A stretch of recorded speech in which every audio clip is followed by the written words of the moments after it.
Stable بنایا جائے. ہمارے کانٹریکٹ پہلے سالانہ ہوتے تھے ٹرانسپورٹیشن کے، اب ہم اس کو کوارٹرلی لے آئے ہیں، 3 ماہ کے اوپر لے آئے ہیں. تو آپ جب ہم ایگریمنٹ کر لیتے ہیں ٹرانسپورٹیشن کا ملٹی نیشنل کمپنیز کے ساتھ، تو پھر فوری 1 ہفتے بعد مہنگا ہو جائے سستا ہو جائے تو فوری تو ریٹ رد و بدل نہیں ہوتے. دوسرا میری آپ کے توسط سے میں یہ بات کرنا چاہتا تھا کہ جنگ تو اب ختم ہو چکی ہے، آبنائے ہرمز کھل چکا ہے.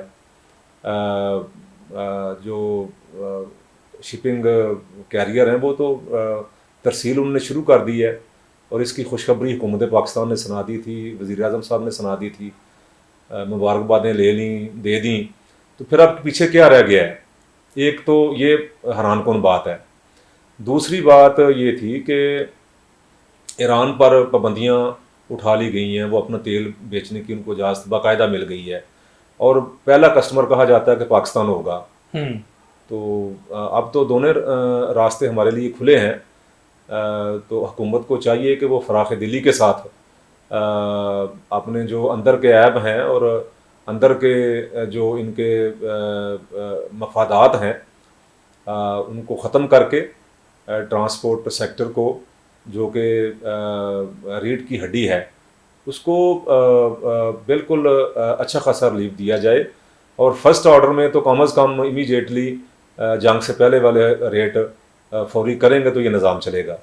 اچھا، جو لیوی لی جا رہی ہے 100 روپیہ سے اوپر جو بنتے ہیں، کیا اس کے ہوتے ہوئے آپ پھر بھی مطالبہ کر سکتے ہیں کہ پیٹرولیم مصنوعات کو کم کیا جائے؟ آپ نے ایران کی بات کی کہ وہاں سے پابندیاں اٹھ چکی ہیں، تو کیا پہلے ایران سے جو پیٹرولیم مصنوعات پاکستان میں نہیں آ رہی تھی؟ آپ اس کو دیکھتے ہیں، آپ خود ٹرانسپورٹر ہیں، کیریج کا سارا آپ دیکھتے ہیں، سامان ادھر سے ادھر لانا، تو کیا آپ یقین سے کہہ سکتے ہیں کہ پابندیوں کے باوجود ایران سے پیٹرولیم مصنوعات یا کوئی چیز پاکستان نہیں آ رہی تھی؟ دیکھیں جی، ساری باتیں تو کیمرے کے سامنے میں نہیں کر سکتا. جو باپردہ گفتگو ہے وہ میں بالکل کروں گا، بے پردہ نہیں کروں گا. پردے میں رہنے دو، پردہ نہ تو آپ دیکھیں یہ ایران کا ڈیزل اور پیٹرول ہمارے ملک پاکستان میں ایک صوبے میں حلال ہے اور باقی صوبوں میں حرام ہے. ہماری گاڑیاں بلوچستان جائیں، سندھ جائیں تو ایرانی ڈیزل پہ واپس آتی ہیں، پنجاب سے خیبر پختونخوا سے جائیں تو وہ پاکستانی ڈیزل پہ جاتی ہیں. تو اگر بلوچستان میں اور کچھ سندھ کے علاقوں میں ایرانی ڈیزل شروع سے ڈے 1 سے حلال ہے، پھر پاکستان کے باقی صوبوں میں یا باقی شہروں میں کیوں حرام ہے؟ سب سے اچھی کوالٹی ایرانی ڈیزل کی ہے. پہلے پابندی کا ایشو تھا، اب تو پابندی ختم ہو گئی ہے. تو میں حکومت پاکستان سے گزارش کرتا ہوں کہ آپ ایران سے ڈیزل لیں، اور اس میں بہت بڑا ایک بوم آئے گا ٹرانسپورٹ انڈسٹری کے اندر. اور ٹرانسپورٹ انڈسٹری کے اندر اتنا ریلیف ملنے سے ڈائریکٹ امپورٹر کو فائدہ ہوگا، ایکسپورٹر کو فائدہ ہوگا، زمیندار کو فائدہ ہوگا، را مٹیریل کی کاسٹ کم ہوگی. اس کے علاوہ کوئی سورس نہیں ہے مہنگائی کو کنٹرول کرنے کا سوائے ٹرانسپورٹیشن کے.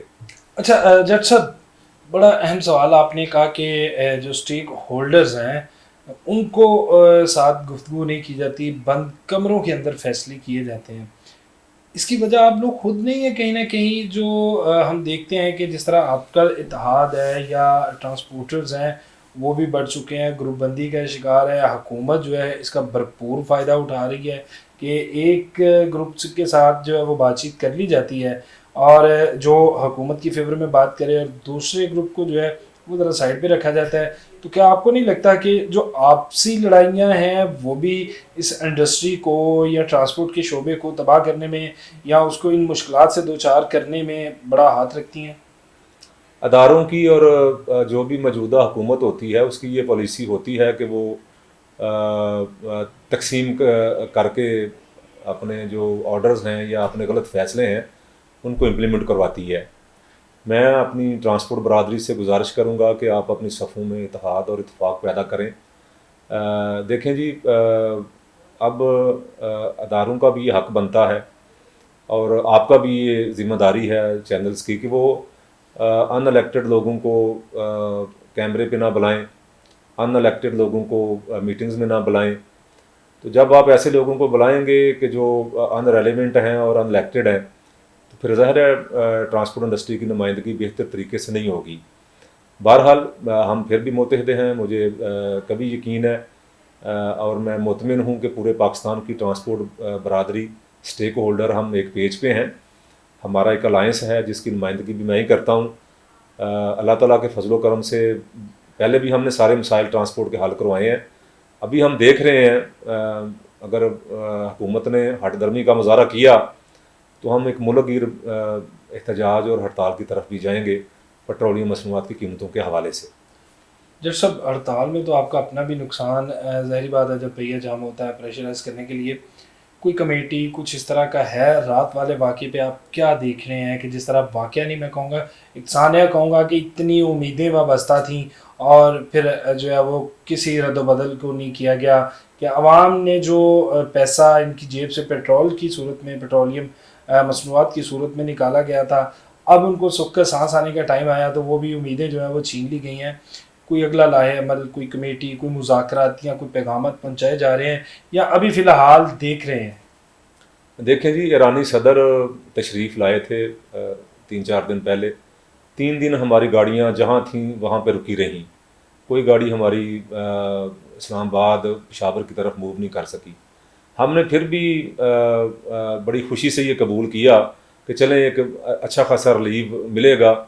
ایرانی صدر آ رہے ہیں مبارکباد لینے کے لیے، شکریہ ادا کرنے کے لیے، سارے معاملات بہتر ہو گئے ہیں. تو ہم نے ساری اپنی جو کاسٹنگ تھی وہ کر لی تھی کہ اب جنگ سے پہلے والے ریٹ کا اعلان تو کم از کم ہو جائے گا. تو یہ بڑی مایوسی ہے پائی جا رہی ہے ٹرانسپورٹرز میں اور اس سیکٹر میں. میں یہ آپ کو بتاتا چلوں عادل صاحب کہ ہم انڈسٹری کی بات کرتے ہیں، وہ محترم ہے، انڈسٹری کا بھی بڑا اہم رول ہے ہمارے ملک میں. مگر یہ آپ نوٹ کر لیں کہ ٹرانسپورٹ انڈسٹری تمام انڈسٹریوں کی مدر انڈسٹری ہے. بالکل، ہم ساری انڈسٹری کو تو کوئی شک نہیں ہے، ہم چلاتے ہیں نا پوری انڈسٹری کو. تو ابھی گوادر کی بڑی باتیں ہو رہی ہیں، میں گوادر کو بھی دیکھ رہا ہوں. گوادر بہت اچھا پروجیکٹ ہے مگر گوادر کو بھی ہم نے چلانا ہے، ٹرانسپورٹرز نے چلانا ہے. اب جتنی مرضی محنت کر لیں، جتنے مرضی پروجیکٹ لگا لیں، تو ٹرانسپورٹرز کے بغیر، گڈس ٹرانسپورٹرز کے اسٹیک ہولڈر کے بغیر گوادر کو آپ آپریشنل نہیں کر سکتے. تو اس کے لیے حکومت پاکستان کے پاس ایک واحد حل ہے کہ وہ ٹرانسپورٹ سیکٹر کو ریلیف دیں اور مہنگائی پر کنٹرول کریں اور اس کا ڈائریکٹ فائدہ جو ہے وہ پاکستان کے عوام کو پہنچے گا. بہت شکریہ جٹ صاحب، آپ نے ٹائم دیا. ناظرین، یہی ایک پیغام کہ حکومتیں جو ہیں وہ ہوش کے ناخن لیں. عوام کی امیدیں تھیں، جس طرح آپ نے پہلے ایک بیانیہ بنایا کہ پیٹرول جو ہے پوری دنیا کے اندر جنگ کے باعث جو ہے وہ پیٹرولیم کی مصنوعات جو ہیں وہ بہت مہنگی سیل ہو رہی ہیں، بہت سی باتیں کی گئی. لیکن اب جو ہے وہ پچھلے 4 ماہ سے پیٹرولیم مصنوعات تاریخ کی کم ترین سطح پر ہیں. اور جس طرح جٹ صاحب نے کہا کہ مدر انڈسٹری ہے، ٹرانسپورٹ کا پہیہ چلے گا تو پھر معیشت کا پہیہ چلے گا، پھر عام آدمی تک ریلیف پہنچے گا. دعوے تو کیے جاتے ہیں لیکن اقدامات بھی ضروری ہیں. اس کے ساتھ ہی مجھے دیجیے اجازت. اللہ نے کے بعد.